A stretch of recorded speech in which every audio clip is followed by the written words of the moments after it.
शापित राजकुमारी की कहानी। बहुत समय पहले हिमालय की घाटी में एक समृद्ध राज्य था, जहां राजा धर्मेंद्र और रानी सौम्या अपनी पुत्री अदिति के साथ रहते थे।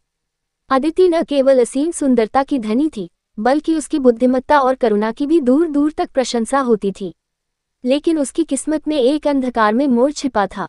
राज्य में एक दिन एक रहस्यमयी साधु आया। वह थका हुआ और भूखा दिख रहा था। राजकुमारी अदिति ने उसे भोजन और पानी देकर उसकी सेवा की। साधु ने आशीर्वाद दिया, लेकिन उसने चेतावनी दी, तुम्हारा हृदय बहुत दयालु है, परंतु ये संसार हमेशा दयालुता को नहीं समझता। सावधान रहो, क्योंकि तुम्हारे भाग्य में एक बड़ा संकट लिखा है। कुछ समय बाद अदिति की सगाई पड़ोसी राज्य के राजकुमार वीरेंद्र से तय हुई। दोनों के बीच गहरा प्रेम पनपने लगा। लेकिन विवाह के दिन एक अप्रत्याशित घटना घटी। समारोह के दौरान एक क्रोधित जादूगरनी वहां आई, जिसे राजा ने पहले अपने राज्य से निष्कासित कर दिया था। उसने अदिति को श्राप दिया, तुम जिससे सबसे अधिक प्रेम करोगी, वो तुमसे हमेशा दूर हो जाएगा। श्राप सुनकर अदिति और वीरेंद्र भयभीत हो गए, लेकिन उन्होंने हिम्मत नहीं हारी। उन्होंने तय किया कि वे साथ रहकर इस श्राप का सामना करेंगे। शादी के बाद अदिति और वीरेंद्र ने अपने राज्य की जिम्मेदारी संभाली।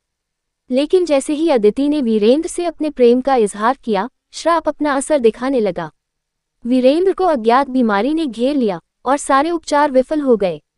अदिति ने साधु की चेतावनी को याद किया और मदद के लिए उसे ढूंढने निकल पड़ी।